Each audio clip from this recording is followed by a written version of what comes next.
ഈ റിപ്പോർട്ടിലേക്ക് തിരിച്ചെത്താം. ഇപ്പോൾ കിട്ടിയ ഒരു വാർത്തയിലേക്ക്. കോഴിക്കോട് DD ഓഫീസിലേക്ക് യൂത്ത് കോൺഗ്രസ് പ്രവർത്തകർ നടത്തിയ മാർച്ചിൽ സംഘർഷം. വിവരങ്ങളുമായി ഇപ്പോൾ മേഘ മാധവൻ ചേരുന്നുണ്ട്. മേഘ, ഇപ്പോഴത്തെ അവിടുത്തെ സ്ഥിതിഗതികൾ എങ്ങനെയാണ്? പൊതുവെ ശാന്തമാണോ സ്ഥിതി? സോമി, നിലവിൽ സ്ഥിതിഗതികൾ ശാന്തമാണ് എന്ന് തന്നെ പറയേണ്ടിയിരിക്കുന്നു. ശാസ്ത്രീയ ഫീസ് വർധന ഉൾപ്പെടെയുള്ള വിഷയങ്ങൾ ഉന്നയിച്ചാണ് KSU യൂത്ത് കോൺഗ്രസ് പ്രവർത്തകർ കോഴിക്കോട് DD ഓഫീസിലേക്ക് മാർച്ച് നടത്തിയത്. ആദ്യം തന്നെ പ്രവർത്തകർ പോലീസ് ബാരിക്കേഡ് തകർത്ത് DD ഓഫീസിലേക്ക് അതിക്രമിച്ചു കയറി.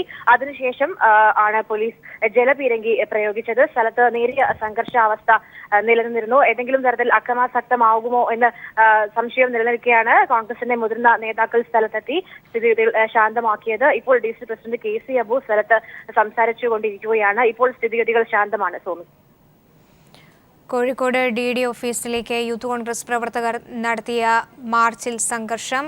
ഇപ്പോൾ സ്ഥിതിഗതികൾ ശാന്തമാണെന്ന് മേഘ മാധവൻ റിപ്പോർട്ട് ചെയ്യുന്നു.